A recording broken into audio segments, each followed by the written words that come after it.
عیسی علیه السلام د خپل یو ملګري سره روانو په لاره باندې ملګری و په لاره چېرته تله په سفر عیسی علیه السلام کار به هم دغه و بس روان به و نو مسافر و که نه به ځان سره یو جام پیالې غوندې او یو بس لاټي به ورسره وه او بس خپل ضرورت مطابق جامې به ورسره وي او یو ګومنځ به ورسره وه یختو دپاره یختو د ګیري دپاره به دا د عیسی علیه السلام ټوټل اثاثه وه د سفر صحیح دی جي دا به ورسره وتلو به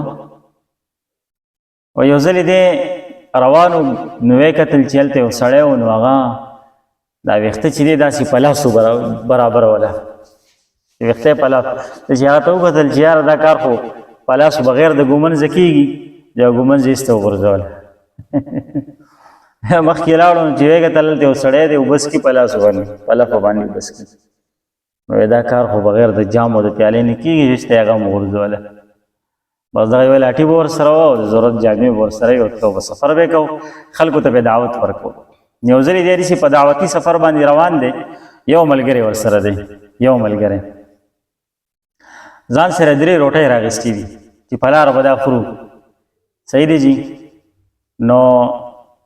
یو ځای کې به ستړي شوي دي وږي شوي دي ناست دي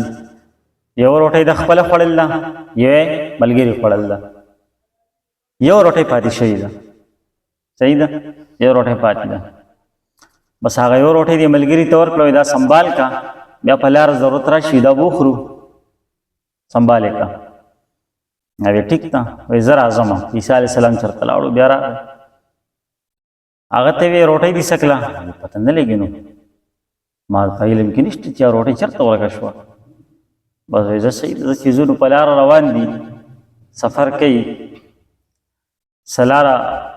څه فاصلې نه بعد چې دی نو یو ځل یې دې بیا تپوس وکړو چې هلکه هغه روټۍ دې څه کړه رښتیا راته وایه هغه روټۍ دې څه کړه صحیح ده هغه ما ته پته نشته وی دا دونه معجزې چې تاولې دي زما دا معجزې چې تاولې دي خو راته پته ولګېده چې زه پیغمبر یم او ستا نه تپوس کوم چې روټۍ دې څه کړه رښتیا راته ووایه چې څه دې کړه وی ما ته پته نشته روټۍ چېرته خبره هم نه یم هغه د خوړلې وه که نه او حال یې ورته نه وی چې ما ته پته نشته چې روټۍ چېرته ده نو بس تله تله یو ځای ته ورسېده عیسی علیه السلام چې دی نو هغه هلته کې لال جواهرات چې دي هغه معجزې په طور باندې الله تعالی عیسی علیه السلام ته ورکړه لال جواهرات او دا قیمتي څیزونه نو دې ملګري ته وی دا څومره لال جواهرات او قیمتي څیزونه چې وینې دې کې نیم تاله در کوم نیم به زما شي رښتیا راته ووایه چې روټۍ دې څه کړه ده چې هغه مال دولت ولیدو که نه چې حال یې ورته ووایي روټۍ خو ما خوړلې ده مال ته ټینګ نه شو که نه دا انساني فطرت دی بس نو په دونه معجزو باندې رښتیا نه وي خو دلته یې رښتیا ووایي چې کله مال او دولت ولیدو نو بس عیسی علیه السلام هغه ټول مال هغه له ورکړي دا ټول ستا شو او زه داسې سړی ځان سره نه ملګری کوم چې هغه په مال او دولت دپاره د دنیا دپاره رښتیا وایي او نور دروغ وایي دروغجن سړی زه ځان سره نه ملګری کوم بس عیسی علیه السلام ته لاړ او دی هلته پاتې شو وایي دی ناست دی هغه مال او دولت ورسره دی هغه لال جواهرات ورسره دي په دې کې یو 2 ډاکوان پرې راغله بس هغې چې ولید سړي سره دونه مال دی ایسته پرې راغله ویې وژنو دي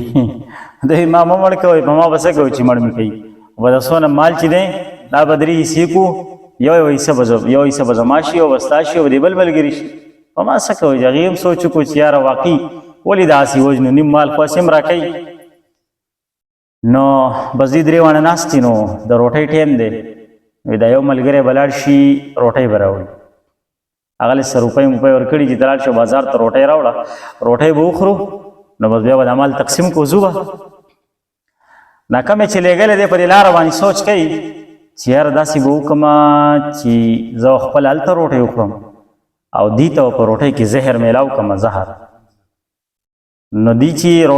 زه به دې ته یم چې بس ما خوړلې ده تاسو وخورئ ما خوړلې ده تاسو وخورئ نو بس وایي دې به هغه روټۍ وخوري او دې به مړه شي ردباڼه به مال به ټول ما ته پاتې شي او زه به یې وړم دې دوانو دلته پلانینګ کړی دی چې کله دی راشي لکه دی به کیسه زموږ سره شریک کړو چې دی راشي ایسته په دوه کسه مړ کړو دا مال به ټول موږ ته پاتې شي نیم به کړو نیم به ستایي نیم به زمایي صحیح ده هغه چې کله روټۍ راوړي د دې د روټۍ ورکړي دی چې ما خوړلې ده بس تاسو خورئ هغې پې ورغلي دي سړی وجلی دی سړی وجلی دی بس بیا روټۍ ته ناست دي چې اول به د روټۍ وخورو او مال تقسیم کړو چې روټۍ خوړل چې دوی دواړه هم مړه دي عیسی علیه السلام پر لاره واپس را روان دی چې ویې کتل هغه مال پروت دی او درې کسان مړه پراته وي نو دا وایي هی ماله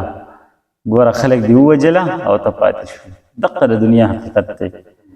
بس هغه مال پاتې شي او خلک دې لاړ شي مړه شي چا اوسه پورې په کفن کې ځان سره وړی دی مال